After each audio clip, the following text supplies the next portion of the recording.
Right, if you've just clicked onto this video and you've realised it's us and you've gone, oh no, not them again, do not click off if you have a narrowboat, if you have solar power and an electric immersion heater, because I'm going to show you how with the solar power, when you're not cruising, your engine's not running, you don't need your central heating on, how you can heat your tank of hot water for free.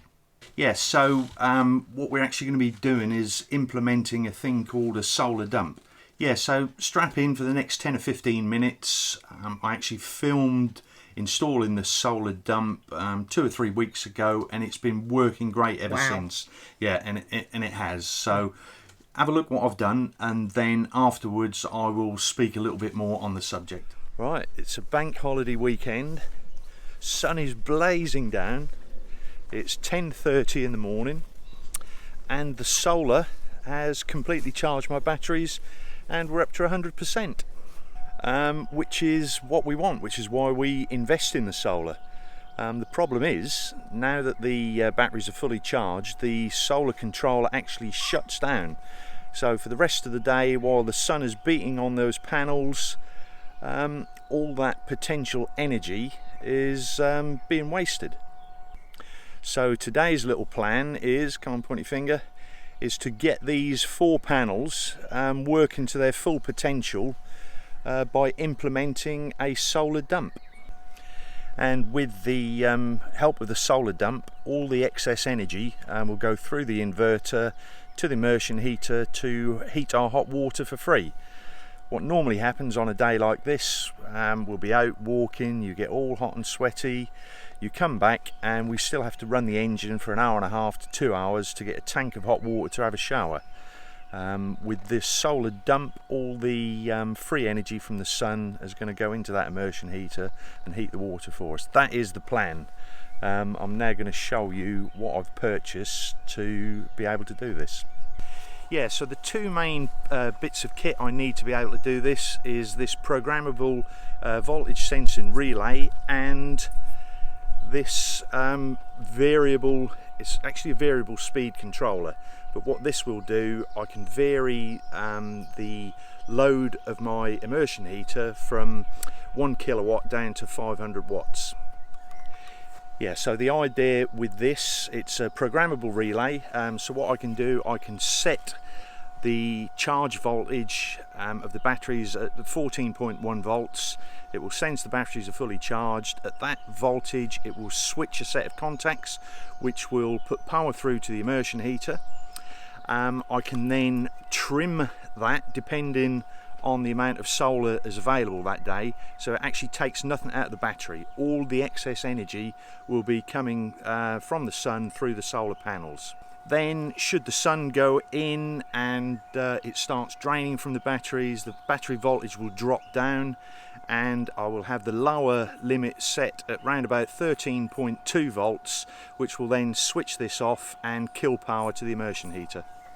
There's a couple of other bits of kit involved, nothing major, but I shall take you indoors and show you where and how I'm going to fit these. Now, as always, before I get too far into this video, I want to stress this is not a how-to video. So it's one of my not how-to but how I do series of videos. All the information that I'm going to give you here is second-hand information. It's information that I've got through the powers of social media. There is a fantastic group on Facebook called the 12 volt boating group, and it's run by a chap called, I think, Phil Brook-Little. Wealth of information on there, and they have a file section and all the diagrams and bits and pieces for the solar dump is all in there. So if you're interested in doing this, I suggest you get over to the 12 volt boating group on Facebook. Ask loads of questions on there. There'll be a lot more knowledgeable people who'll be able to answer the techie questions rather than me. Now, one of the first things I've got to do with this variable controller, there's only 2 connections in. It's live in and live out, but there is physically no way of mounting it. And obviously you want these are going to be 2 30 volt terminals, so they need to be covered and insulated and made safe. So I've got a adaptable box or hobby box, whatever you want to call it. I'm going to cut a hole in the front of that, so that will actually mount on there. I don't want to enclose this in a box because those aluminium fins, that is an actual heat sink, so it needs to be able to dissipate the heat.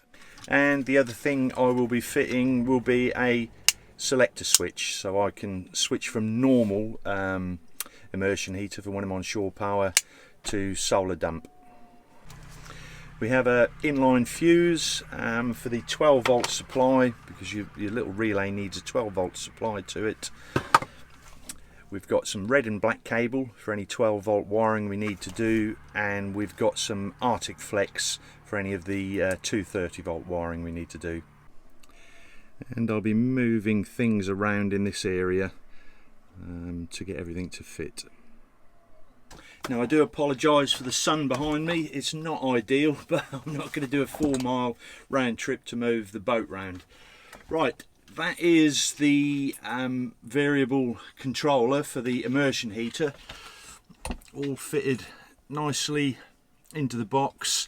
Now, what I'm going to do when I actually connect it up, just there, I'm going to take an earth wire to that, so because this is aluminium, it's actually earth then, so should a fault occur with this, this is not going to be live and it's going to trip out the circuit breaker.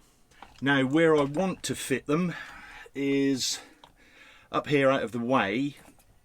At the moment we've got the Victron battery monitor display there and the controller for the central heating, so I'm going to be taking those out and I'll possibly move those down here somewhere.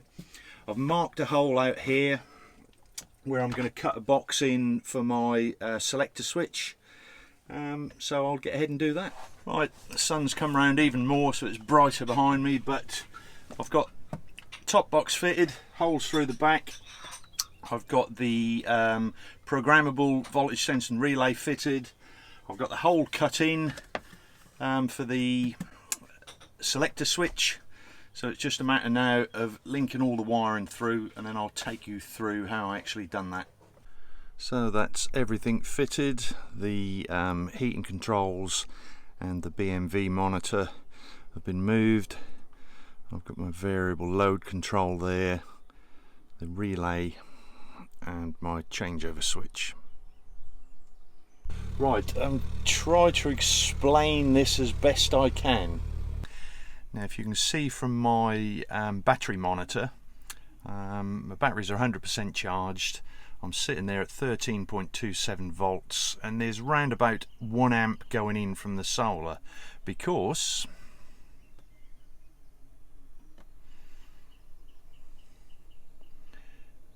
we have 35 amps going into the immersion heater.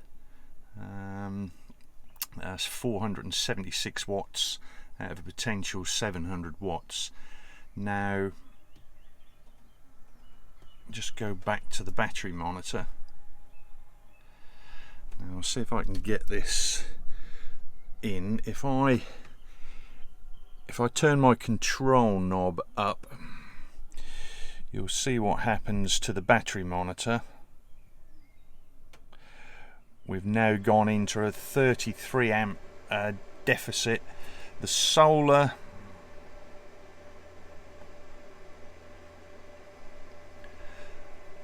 still putting in 36 amps, but we're nearly up to the 1 kilowatt on the immersion heater. So if we turn that down, the inverter fan is just kicked out. Let's have a look back at the battery monitor. We've still got a 9 amp deficit, so just trim it down a little bit more.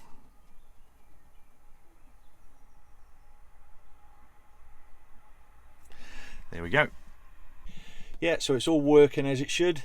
We're maintaining the battery, not actually taking anything out of the battery bank, but the remaining 30-40 amps is being produced by the solar, is going directly into the immersion heater, because we've been able to vary the load of that immersion heater from a 1 kilowatt heater down to maybe 500-600 watts.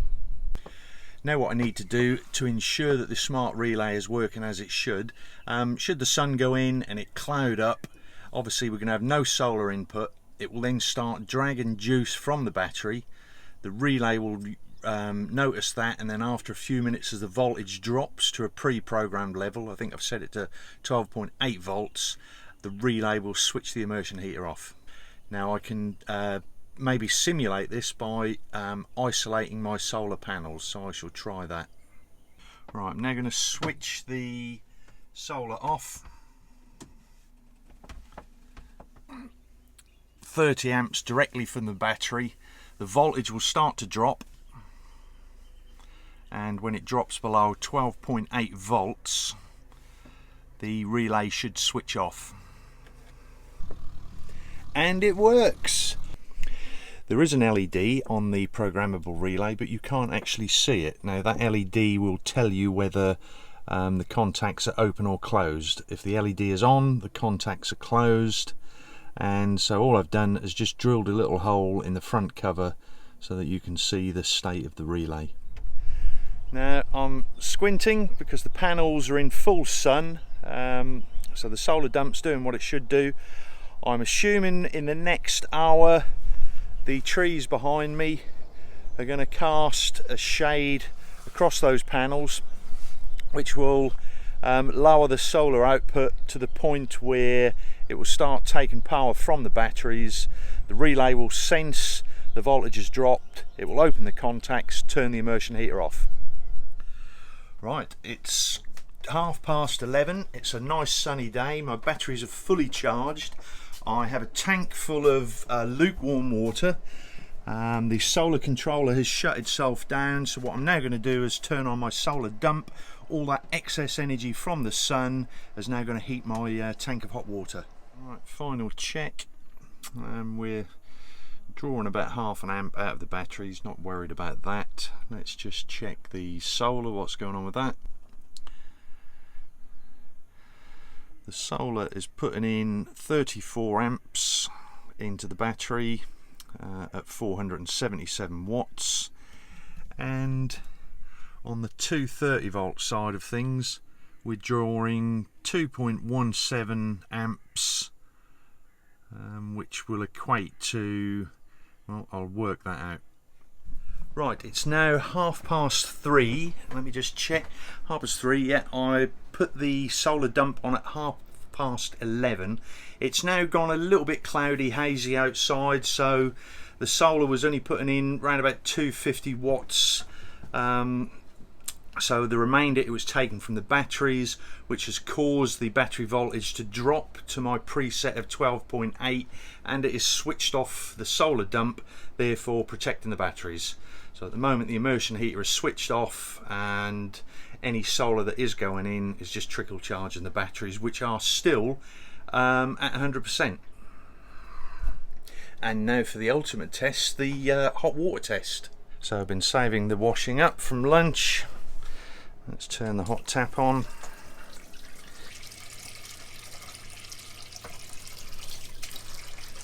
And that is, you can't hold your hand under the tap, that's red hot. Wow. Oh, brilliant. So, how impressed are you, Deborah? Very impressed, yep. Actually, to have hot water for free. Yeah, the main worry was because you were turning a 1 kilowatt immersion down to a 500 watt immersion, would it heat the hot water enough?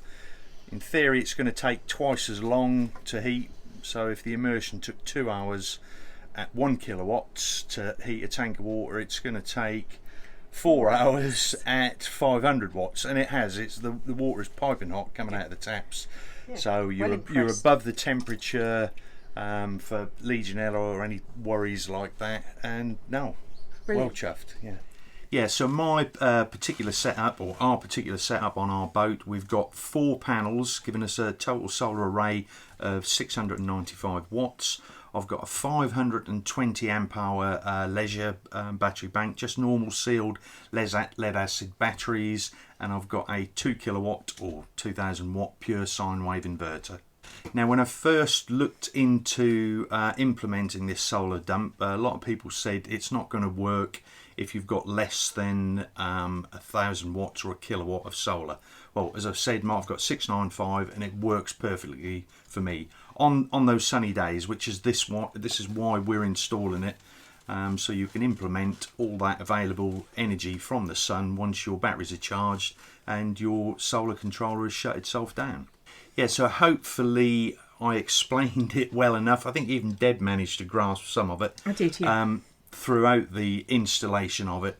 So the three main pieces of kit, first of all, was just a simple one gang two-way 10 amp switch, and that would be to switch it from normal immersion when you was on shoreline to the solar dump. You've still got your isolator switch for your immersion heaters. Some of you will have a fuse switch spur, and then it was the variable speed controller or variable load controller and the programmable relay.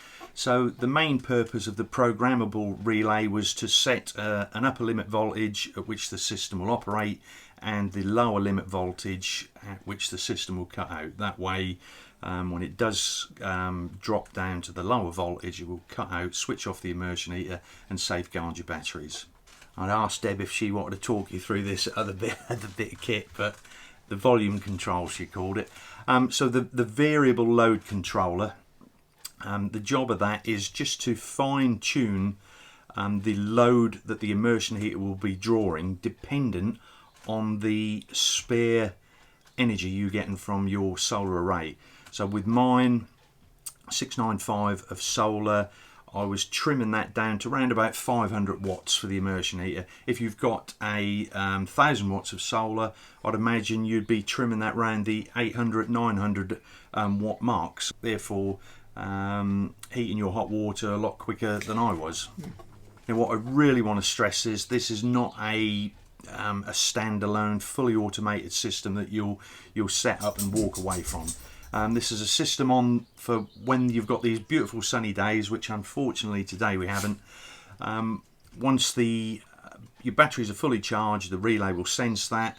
It will then enable you to switch over to solar dump, turn your immersion heater on, and you have the knowledge then that after a period of time, should the sun go in or it clouds up, anything like that, as the voltage drops on your battery, that relay is going to sense that, switch off the immersion heater, therefore safeguarding you from fully discharging your leisure battery bank, which is the last thing you want to do.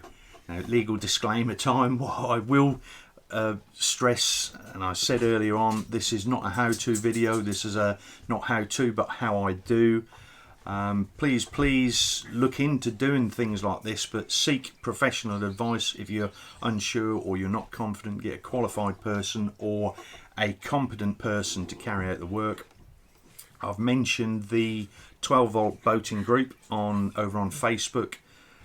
Wealth of information there, so join that. There's a big file on the solar dump there, and feel free to ask me any questions.